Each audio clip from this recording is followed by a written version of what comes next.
We're all familiar with Slipknot, right? The 9-member, mask-wearing supergroup from Des Moines, Iowa that grew to become one of the most popular metal bands of all time? Yeah, me neither. Whatever your thoughts may be on the directions they've gone throughout the years, there's certainly a lot that could be said about their legacy. The music they've made, the losses they've had, and the pain they've mustered through each and every phase they've expanded on in their entire lifespan. Personally, I've been a Slipknot fan for 20 years now, ever since I heard Duality back in 2004. So much so that I actually bought this official Mick Thompson neck gaiter for the COVID times. But what if I told you that there was another group also named Slipknot that happened to appear years before the boys we know today made it into the mainstream? Well, there does in fact exist such a group that dates all the way back to 1989. This Slipknot was an experimental thrash band from New Haven, Connecticut with only one EP of music to speak of, consisting of 3 members, Stymie, Chang, and F, mixed by 2 guys named Don and Jordan. That's how you know you're getting a good product, when you know only the first names of who wrote it, and most of which probably aren't even real. And when I say these guys were experimental, I really mean experimental. Like, listen to one of the songs from the EP, for instance.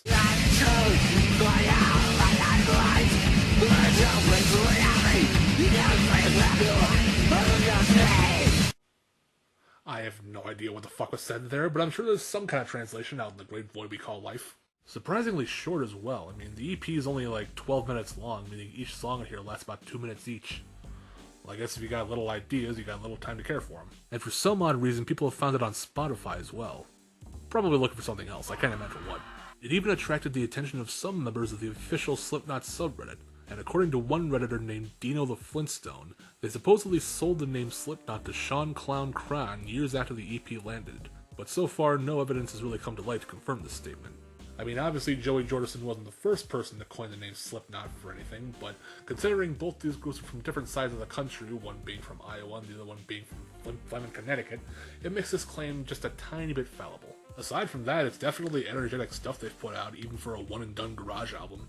Despite it being incredibly short as well, it's like, they at least had fun with what they were doing. But it does make you think, though, what if this Slipknot got popular? How different do you think the world of music would be if this became one of the biggest bands of all time?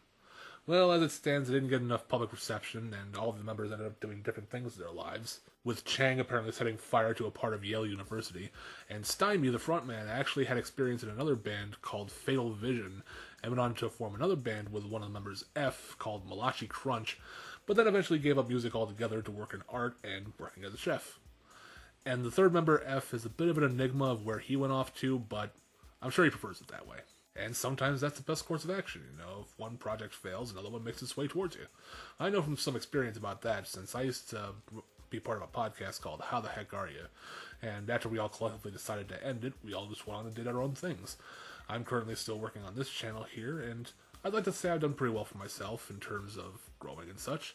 Not exactly where I'd like to be just yet. It's still fairly slow growth, but it's definitely been better than the previous 12 years I spent on my other channels, just not getting anywhere at all. And nowadays I feel pretty close to getting to that certain spot of trying to make a living off this stuff. Of course, I'm always very grateful for those that always make it to each one of my streams or comments on every one of my videos, but if any of you are new watching this and you'd like to help support this channel, feel free to subscribe today and share the channel around. I'm always happy to see new faces on whatever I make here.